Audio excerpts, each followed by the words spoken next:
vous cherchiez à montrer aux gens à qui vous avez diffusé, au cadre du FN, à qui vous avez diffusé cette vidéo exactement? Alors, l'intérêt on va dire, en mettant cette vidéo, c'était clairement pour les gens aujourd'hui, quelqu'un qui se convertit à l'islam, c'est rattaché tout de suite, on va dire, l'actualité, surtout la géopolitique, avec le djihadisme.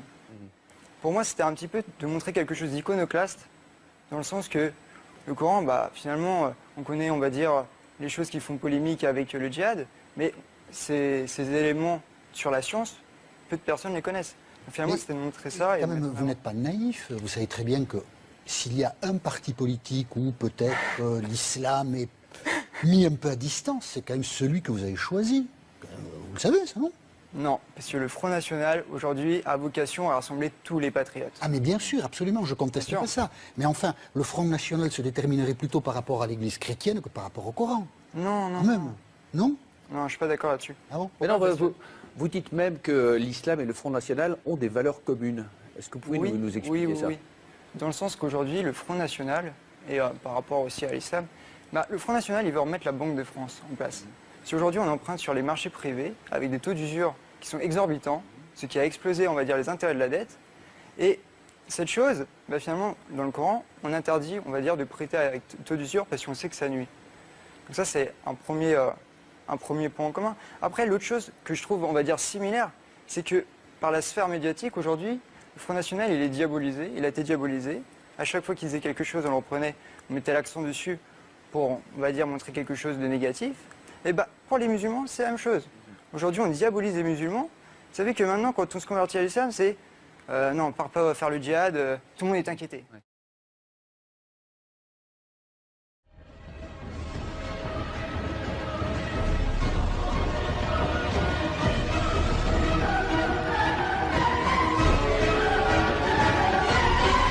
Pour conclure, nous allons vous prouver si le Coran vient bien de Dieu. Car comme il a été dit, si celui-ci provient de Dieu, il doit contenir des miracles. Et si vous lisez le Coran, vous verrez qu'il contient des informations qui ne pouvaient être connues à l'époque, c'est-à-dire il y a 1400 ans. Mohammed était un homme qui vivait en plein milieu du désert d'Arabie, là où la technologie n'existait pas. À cette époque, il n'y avait pas d'électricité, aucun appareil électronique, rien de tout ça. Les gens vivent de la terre, se déplacent en chameau. Personne n'avait inventé ou même pu imaginer les choses telles que les sondes, les scanners, les satellites, etc.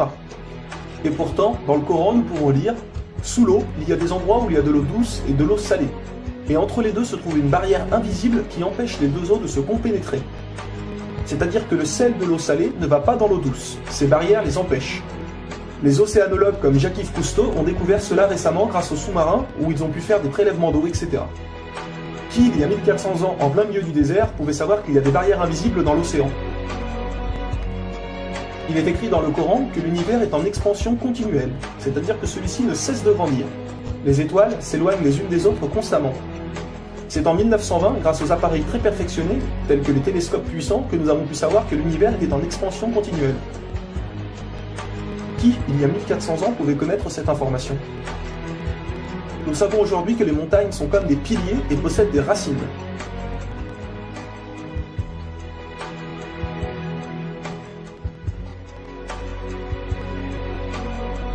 Sans les montagnes, il y aurait très fréquemment des tremblements de terre. Nous savons grâce aux récentes découvertes qu'elles servent à la stabilisation de l'écorce terrestre. Qui, une nouvelle fois, il y a 1400 ans, pouvait savoir que les montagnes étaient ancrées comme des piliers et que ceux-ci servaient à la stabilisation de l'écorce terrestre? Il est écrit dans le Coran que Dieu a créé les 7 cieux et la terre par le même nombre, c'est-à-dire 7. Nous connaissons aujourd'hui, grâce aux sondes qui vont sous terre, que la planète possède 7 couches terrestres. Le noyau interne solide, le noyau externe liquide, la couche D, le manteau inférieur, puis le manteau intermédiaire, le manteau supérieur et la lithosphère. Qui, il y a 1400 ans en plein milieu du désert, pouvait savoir que la Terre possédait 7 couches? Il était impossible de connaître cela sans la technologie récente. Il est aussi mentionné que les plantes ont des sexes, mâles et femelles. La découverte de la sexualité des plantes fut réalisée par Rudolf Jacob Comnenarius entre 1660 et 1720. Le Coran explique étape par étape l'embryologie, c'est-à-dire comment un enfant se développe dans le ventre de sa mère.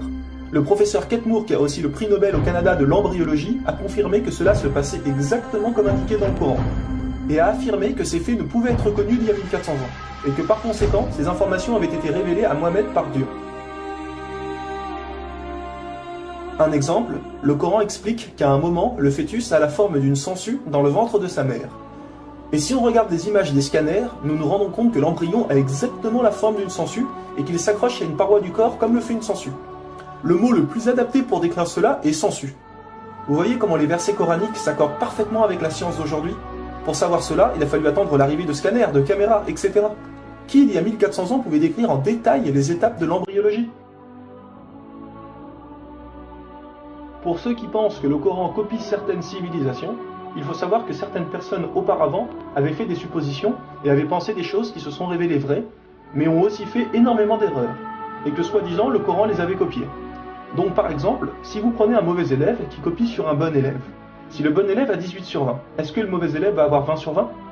Non, bien sûr que non, car le mauvais élève aura copié les bonnes comme les mauvaises réponses, donc il aura aussi 18 sur 20. Alors si soi-disant le Coran copie les civilisations ou peu importe, comment se fait-il que le Coran extrait le vrai du faux? De plus que ces quelques civilisations ne faisaient que des suppositions. Or Mohamed affirme être sûr de tout ce qu'il dit. Le Coran contient plus de 500 versets dus à la science, sans aucune erreur ou contradiction. Et la technologie d'aujourd'hui ne vient pas contredire, mais confirmer tous les versets un par un du Coran.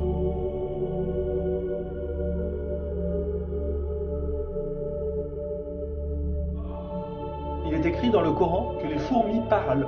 Nous l'avons confirmé en 2009 grâce aux appareils auditifs puissants. Un homme ne peut entendre ces bruits à l'oreille nue comme ça. Nous savons aujourd'hui que dans la plupart des pays, il est interdit d'avorter au bout de 3 à 4 mois. Car après 4 mois, la science explique que le bébé commence à vivre, et que cela donc est considéré comme un crime. En islam, il est dit que Dieu insuffle l'âme dans le corps du bébé au bout de 120 jours, donc 4 mois. Comme par hasard, au même moment que quand la science démontre que c'est à cette période que la vie du fœtus commence. Pour savoir que la vie du bébé commence à 4 mois, il a fallu attendre une nouvelle fois l'arrivée de scanners, IRM, caméras miniatures, etc. Qui, il y a 1400 ans, pouvait savoir que le bébé commençait à vivre au bout de 4 mois? Nous savons qu'au début du monde, il y avait seulement une nébuleuse primaire, compactée en une seule masse et qui a explosé, ce que nous appelons aujourd'hui le Big Bang. Le déroulement du Big Bang est pourtant écrit dans le Coran. Le Big Bang a été découvert au XXe siècle, alors que le Coran a été écrit au 7e siècle. Le Coran affirme que ce sont les abeilles femelles qui ramassent le pollen des fleurs. Pourquoi le Coran ne parle que des femelles et non des mâles? Eh bien la science a découvert récemment qu'effectivement les femelles possédaient des organes que les mâles n'ont pas, et ceux-ci ne peuvent pas collecter le pollen des plantes. Encore et toujours, qui pouvait savoir il y a 1400 ans que les mâles n'ont pas les organes nécessaires pour le prélèvement du pollen? Il y a longtemps, les gens pensaient que la Terre était plate. Ce n'est qu'en 1577 que Francis Drake fait le tour de la planète et prouve que celle-ci est ronde. Le Coran, environ 1000 ans plus tôt, affirme que la Terre est ronde, mais ne s'arrête pas à ça. Pour donner un exemple, il est dit que la Terre ressemble à un œuf, mais pas n'importe quel œuf, celui d'une autruche. Et si vous regardez un œuf d'autruche, vous verrez qu'il n'est pas tout à fait rond, mais qu'il est aplati en haut et en bas. Celui-ci est de forme géosphérique. Et nous savons aujourd'hui que la Terre non plus n'est pas tout à fait ronde, mais qu'elle est aplatie au niveau des pôles, et donc qu'elle est également de forme géosphérique. Qui, il y a 1400 ans, pouvait savoir que la planète Terre était géosphérique? Il a fallu attendre les satellites pour sortir de la Terre pour se rendre compte de cela. Soyons honnêtes, qui, il y a plus d'un millénaire, pouvait faire toutes ces affirmations sans aucune technologie? Rendez-vous compte, à cette époque-là?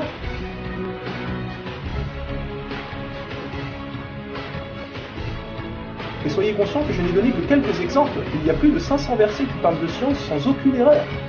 Le Coran parle d'astronomie, de biologie, de physique, de géologie, etc. Ça ne s'arrête pas là. Le Coran ne comprend pas seulement des miracles scientifiques, mais des miracles linguistiques ou numériques.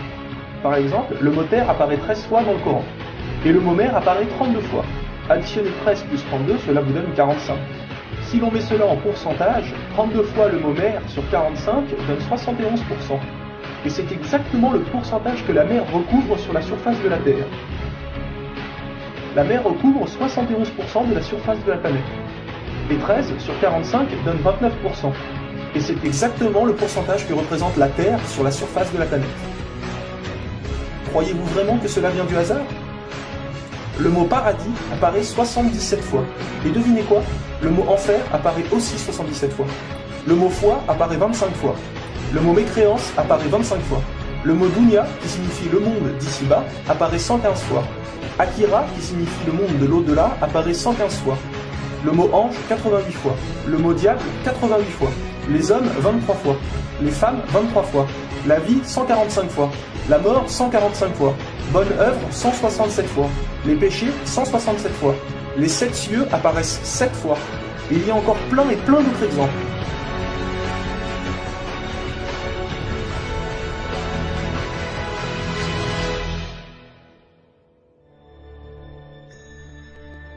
Le Coran est d'une beauté incomparable. Dans la langue originale, c'est-à-dire en arabe, environ la moitié du Coran rime. Le Coran contient des palindromes. Un palindrome est un mot qui veut dire la même chose si on le dit à l'envers. Par exemple, Bob, à l'envers, vous aurez toujours Bob. Ou kayak, à l'envers, vous aurez toujours kayak. Un mot comme ça peut se trouver, mais une phrase entière, cela est quasiment impossible. Ou alors votre phrase ne voudra rien dire. Mais non, le Coran possède des phrases entières en palindrome, et ces versets ont un sens très profond. Le Coran ne possède aucune contradiction ou erreur. Je vais donner un dernier exemple avant de conclure.